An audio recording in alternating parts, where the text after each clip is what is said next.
Was good, yeah. So for the majority of the season, when you looked at the Eastern Conference standings, it was realistically the top two guys of the Celtics and the Bucks, and then everyone else. But as the season's going on, the Celtics are kind of hitting some bumps in the road. They're coming back down to earth. The Bucks are still doing their thing, going strong. But the 76ers are right now on the longest active win streak in the NBA of 5 in a row. They're 7-3 in their last 10, and they are rolling. At the time of recording this, last night, the Boston Celtics lost to the Houston Rockets, which means that the 76ers are now just one game back from the 2 seed. Here's a look at what the 76ers have been doing this season as a team. Their record of 45-22 is good for 4th in the whole NBA, only 3rd out east though. They have the 4th best offensive rating at 117.5, the 9th best defensive rating at 113.2, and that puts them in very good company as being one of only 3 teams in the league to have a top 10 offense and a top 10 defense, the others being the Cavs and the Celtics. And you put that all together and they have a net rating of plus 4.4, which is 3rd. They're also the best 3-point shooting team percentage-wise, along with the best free throw team percentage and make-wise. Now, don't get me wrong, obviously it's very, very difficult to have a top 10 offense while also having a top 10 defense, but it does also help that they have one of the best two-way stars in the NBA right now. Here's a look at Joel Embiid's stats this season so far. He is leading the league in scoring with 33.4 points per game, 10 rebounds, 4 assists, shooting the ball very, very efficiently, the best efficiency he ever had in his career at 54%. The 3 ball isn't really there too much, but that is fine by me. He's dominating on the inside. And then the two-way ability right there, 1.1 steals, 1.6 blocks. He's doing it all for the Sixers. Joel has had such unfortunate luck that his best seasons are just overshadowed by Nikola Jokic's best seasons. They play the same position. They're both amazingly gifted offensive bigs, probably 2 of the most skilled big men of all time. Hopefully things change this season though. I mean, Jokic has been killing it for the Nuggets all season. But if the Sixers, they rise above those Celtics, they get that 2nd seed, maybe even push for the 1st seed, maybe, unlikely, but maybe, then he could probably win MVP. If he gets to the 1 seed, 100% he's winning MVP. If he gets to that 2 seed though and jumps over the Celtics, I think he has a real shot to do it. But as you guys just saw, he's leading the league in points per game right now, which is a career high for him, 33 points per game. I think the game is really just simplifying itself for Joel Embiid this season though. He's had a full season now, almost a full season now, of playing with James Harden. He came over during the trade deadline last season, just kind of had to piece the things together. But now that he's, used to playing with another offensive guy like James Harden as a main ball handler, he's really just become more efficient with his shots. We'll take a look at his efficiency in a second, but he's also being more aggressive. He's averaging a career high 11.9 free throw attempts per game, and he's knocking them down at like 85%, I think it was, around there. But he can hit from the 3, he can hit from the mid-range, he can finish at the rim with anyone under there, that's for sure. He can really just hit at any point on the court, and that's what makes him so incredibly hard to guard. The efficiency for Joel Embiid this season is really what's been standing out for me. As you see here, we have a bunch of different field goal percentages for him, and they are all career highs. I think what really stands out to me is his finishing percentage being at 80.1%. Like I said, he could really finish above anyone. And then for the mid percentage, that's on shots that are anywhere from 10 to 16 feet out. We all know Joel loves to take his mid-range, his post fadeaways, all that, and he is knocking them down at an elite rate this season. And then here's a look at his advanced stats this season. We got all the different types of win shares, the different types of box plus minus, VORP. The insane part of this is all of these stats you see right here, he is 1st on the 76ers. He leads the team in all of these advanced stats. That just shows you the two-way impact that Joel has on this team. So when you have an MVP candidate that's playing aggressive, shooting the ball the best he ever has, averaging the most points he ever has, and also impacting the defensive side of the ball, it sounds like he should probably win MVP. No disrespect to Jokic fans. I'm a huge fan of Jokic myself. But they really do like to bring up advanced stats a lot. It's the whole meme, I saw this thing on Twitter. It would have me crying laughing. It's like Jokic tonight, and it didn't even have his points or anything like that. It was just a list of advanced stats. It was a meme. I know they were trying to make fun of it, but just seeing that, you want to talk about impact and all that. Joel Embiid leads the Sixers on every single stat you guys just saw on that screen. He's 1st on all of them. He has huge impact on this team. I guess what could hurt Joel Embiid's MVP candidacy this season is that he has by far the best number 2 option compared to Jokic. And that, of course, is my man, former MVP, James Harden. Here's a look at James Harden's stats this season. He definitely should have been an all-star looking at these numbers, in my opinion. 22 points, 6 rebounds, 11 assists, leading the league in assists, shooting 45% from the field, a career high 40% from 3 on 7 takes. Those definitely look like all-star numbers to me. It's really insane to me how smoothly James Harden transitioned from being MVP candidate, top player in the league, to number 2 guy. It was just smooth. You see countless times with guys like Carmelo Anthony when he went to OKC, that was a little shaky, rough, you know, he was sitting out the league for a little bit. Russell Westbrook we just saw when he was over with the Lakers, and now he's transitioning, he got bought out. James Harden had no issues with that. He understood what he had to do to win a championship. He had to change his game around, and he changed it, and he's doing it to perfection. As we all know, when James was in Houston, he was leading the league in points per game, winning MVP, shooting hella threes and free throws a game. Now, though, he's shooting his lowest free throw attempts per game since OKC, the lowest points per game since OKC, and in contrast, as you saw, he's leading the league in assists per game while also having his lowest turnovers since he was in OKC coming off the bench.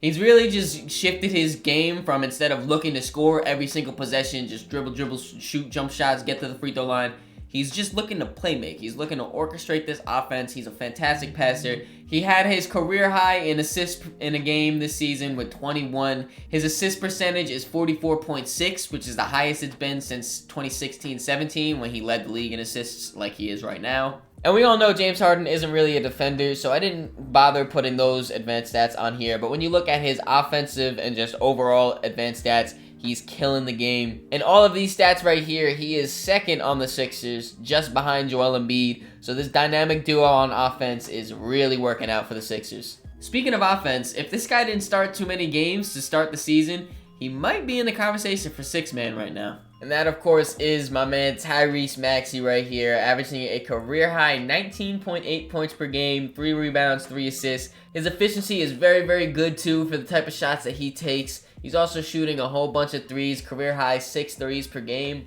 I really like the decision to run Maxey off the bench. I just feel like it fits better. You know, James Harden, like I was just talking about, he orchestrates the offense. He's got the ball a lot. So having Maxey just shift over to the bench and just be able to score. When he gets the ball, just score with that second unit. Obviously, you know, he's got the ball. He'll pass here. He's a willing passer. But when he's out there with the second unit just getting buckets, I think that's when he's used the best. But as we saw in the beginning of the season, and then also just in rotations when they play together, he can play next to James Harden very, very well. You know, with the catch and shoot 3 when he's playing just off ball, he can run that, be that secondary ball handler for James Harden right there, still get some buckets and play make a little bit more. I really do like him for this Sixers team. And then when you look at his advanced stats, all the offensive ones, like offensive win shares and offensive box plus minus, all those things, he's 3rd on the team, just behind those 2 guys right there. So his offense is really needed and really felt in this Sixers team. And another guy that has a very big impact on the Sixers this season, having a very underrated season in my opinion. He does it a little bit on both sides though. Long Island's very own Tobias Harris. Tobias has been having himself a very good season for the Sixers, averaging just under 15 points per game, 6 rebounds, 2.5 assists. And the efficiency is also really up there for Toby, 49% from the field and 38% from 3. So at his core, Tobias Harris is a shot creator. He's not really a catch and shoot guy. He likes to take the dribble pull-ups, you know, the drive to the baskets, the step back, whatever it is. He likes to create his own shot instead of having it created for him. But when you got guys like Joel Embiid, James Harden, Tyrese Maxey taking his jump, it's a lot of guys that are shot creators. You kind of just got to get in where you fit in, and he's definitely getting in this season. Pause. This season, Toby's kind of just taking it a notch down with the mid-ranges. He's taking less. He's trying to get to the rim more. He's getting some threes more, just more efficient, you know, analytically efficient, I guess you could say, basketball. That's helped him finish at the rim at a career high rate this season, though, at just under 72%. He also has a career high 56.5 effective field goal percentage this season. Like I said, just efficient. Get to the rim, shoot a 3, efficient. He's also improved as a catch and shoot guy, you know, just catch the ball, shoot the ball instead of taking those dribbles, driving in for the mid-range or whatever it is. 93% of his threes this season are assisted by a teammate, and that's the highest he's had since he's joined the 76ers. His overall two-way ability this season has been definitely felt by the Sixers. He's 4th in offensive win shares, 3rd in defensive win shares. Both sides of the ball, efficient, and playing hard. Speaking of defense, here we got two of arguably Philly's top 3 or 4 defenders in DeAnthony Melton and PJ Tucker. DeAnthony's having himself a very good season. 10 points, 4 rebounds, 3 assists, shooting the ball efficient, playing some great defense, of course. And then with PJ Tucker, you're never going to really see his value in the box score, but he is averaging 3.5 points, 4 rebounds, 1 assist. He doesn't shoot it often, but when he does, he shoots the 3 ball at 40% clip, which is very good, and he just sits there and plays defense.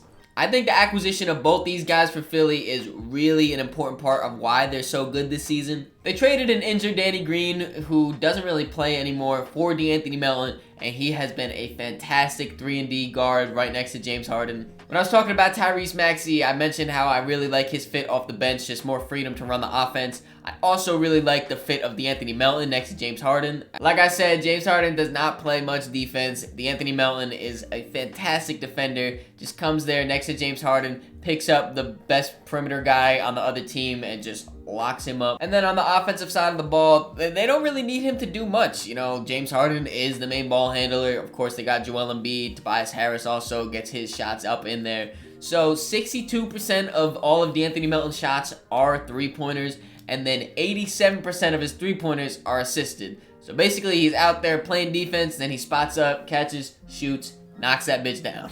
He's 2nd on the team in defensive win shares, only behind Joel. He's 4th overall in win shares. He's been super impactful for the Sixers this season. DeAnthony is also in a 3-way tie for 1st in most games played on the Sixers. He has played all 64 games, and one of the guys he's tied with is PJ Tucker, so that makes a pretty smooth transition. Like I said before, PJ's impact is not going to be seen in the box score. He's out there playing hard-nosed defense, super solid body, so he can body up on big guys, big power forwards and centers, or he can also go play the perimeter and guard up on guards. He can really just do whatever out there on the defensive side of the ball. Just like DeAnthony, though, they're doing everything on defense, and then on offense, just spot up, catch and shoot 3. 61% of his shots this season are 3s, and 98% of them are assisted, and a whopping 90% of his 3s are taken from the corner. So he's just sitting there in the corner, catch, knock that bitch down. Simple as that. And I did just want to give a quick shout out to 2 of these guys coming off the bench too,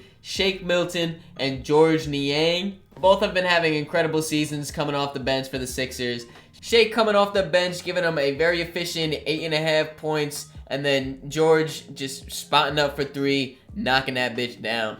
I really like the impact of Shake. I think he gives them very good bench offense. He's a good secondary ball handler and really the only other shot creation off their bench besides Tyrese Maxey. He's shooting just barely under 40% from 3 on the season this year, which is obviously fantastic. But where his real bread and butter is at the rim. He's shooting 70% on dunks and layups this season, which is fantastic. But just real simple offense for the Sixers off the bench. Like I said, it gives them more shot creation there. Get to the rim, hit him with a quick lay. And then in case you guys were wondering, that 3rd player that's tied for most games played for the Sixers is George right here. He's played all 64 as well. He's a great catch and shoot guy. 77% of his shots are 3s, and a whopping 100% of his 3s made this season were assisted. Most of his 3s are just around the arc more, you know, top of the key, wing areas. He only shoots 17% of his 3s in the corner, but when he's in that corner, he shoots 56% of them, so definitely don't help off of him. And to answer the question, I do think this Sixers team is a real contender. I think they're in that top echelon of teams right here out east and in the whole NBA, if we're being honest. I think you can argue this is the best Sixers team since they had that Joel Embiid, Jimmy Butler, Ben Simmons, JJ Redick lineup. Tobias Harris, my fault. I didn't want to leave you out of that starting 5. But since that team right there, I think this team, low-key, is the best Sixers team we've seen. They got good offense, they got good defense, they got good depth, they got good star power.